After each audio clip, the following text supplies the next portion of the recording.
다음은 K 컨텐츠와 저작권 보호에 대해 최현윤 변호사가 기다리고 있습니다. 소개해 주시죠. 최현윤 네, 변호사님. 네, 마이크 켜주시기 바랍니다. 마이크를 켜야 됩니다, 최 변호사님. 네, 들리시나요? 네, 잘 네, 들립니다. 예. 네, 최현진 변호사입니다. 네, 바야흐로 K 컨텐츠의 전성시대인데요. 저는 오늘 K 컨텐츠와 저작권 보호, 특히 해외 저작권 침해 사례를 위주로 좀 말씀 나누려고 합니다. 네, 먼저 이제 방송 공연 부분인데요. 우리 BTS가 지난달에 LA 공연을 성황리에 마치지 않았습니까? 네, 사실 공연이 끝난 직후에 SNS나 인터넷에 굉장히 많은 영상들이 올라와서 저도 좀 놀라기도 했었는데요.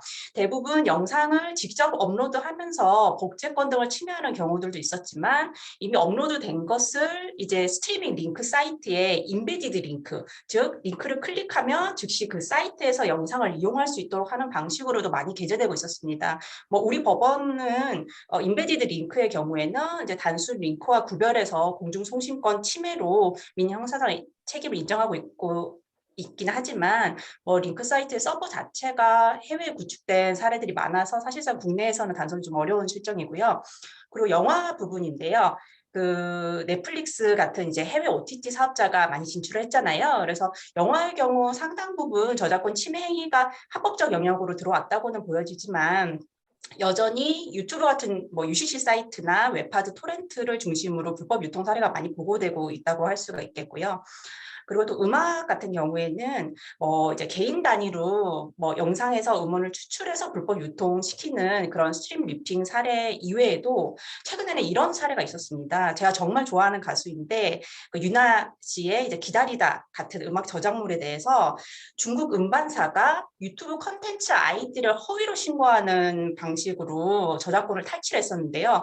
본인들이 오히려 그 저작권을 주장하면서 저작권 삭제를 요청한 사례인 거죠. 그러니까 유튜브에서도 실제 그 신고한 사람의 소유가 맞는지까지는 정확하게 이제 검사를 하기가 힘들기 때문에 이러한 점을 악용한 것으로 보입니다. 네. 네. 네. 관련 사업을 수행하는 기업은 무엇을 유의해야 할까요? 예. 우선은 사전적 조치와 사후적 조치 정도로 이제 말씀드릴 수가 있는데, 우선 침해를 예방하기 위해서 콘텐츠에 대한 기술적 보호 조치라든지 이런 거 당연히 이제 필요하겠고요. 콘텐츠를 수출하는 각 나라에 이제 저작권을 등록하거나 중국 같은 경우에는 특히 저작권 인증 제도가 있잖아요. 이제 그런 각국의 제도를 활용해서 사전 보호 장치를 마련해 두는 것도 이제 필요하겠고요. 그리고 일단 해외에서 침해가 발생한 경우에는 이제 베른 협약에 따라서 침해 발생지의 저작권법이 적용이 되기 때문에 기본적으로 이제 침해지인 현지 로펌이나 저작권 관련 유관기관의 도움이 필요할 것입니다. 따라서 우리 기업들도 이제 상시적으로 이제 모니터링 조직을 갖추는 것 이외에도 이제 침해 발생지인 현지 로펌과 긴밀히 소통할 수 있는 사내 변호사 등 내부 전문 인력이 필요하겠습니다.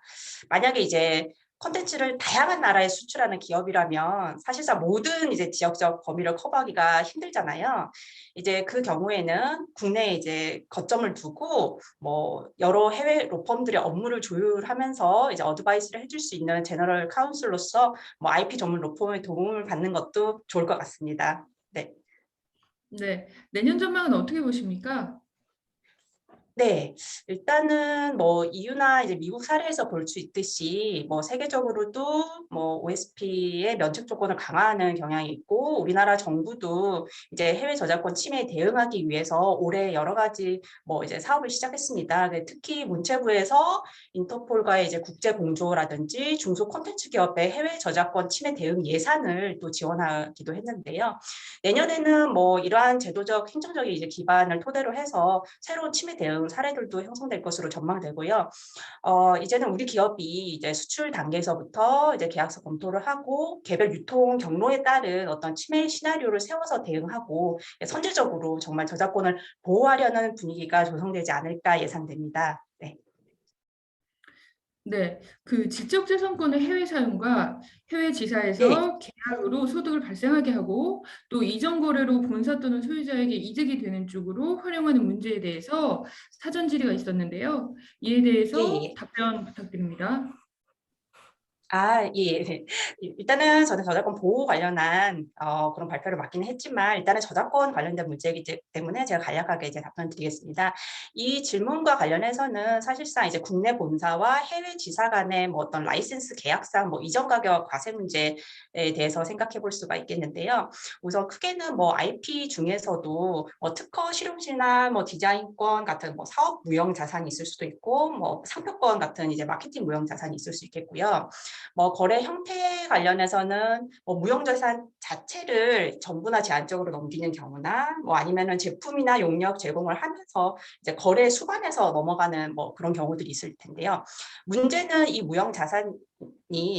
무형자산에 대해서 저가 사용하게 했는지 저가 이전했는지 여부에 대한 것이겠고, 그래서 결과적으로 정상 거래 조건인가를 판단함에 있어서는 당연히 이제 특수관계 회사들이라면 더 고려해야 될 요소가 많을 수밖에 없겠고요.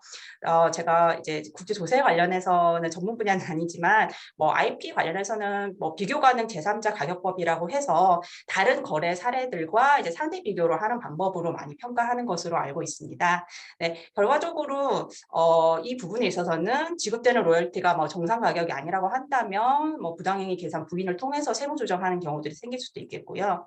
실무상으로는 뭐 라이센스 계약 당시에 이제 확정된 조건이 있을 거잖아요. 근데 이후에 어떤 시점에 이제 그것이 정상 거래 원칙에 이제 부합한다, 정상 가격이다, 뭐 한다는 것을 다양한 이제 유사 거래 사례들에 대한 정보를 가지고서 입증을 해야 되는 그런 어려움이 있다고 보시면 되겠습니다. 네, 이 정도로 답변드리겠습니다. 네, 감사합니다. 네,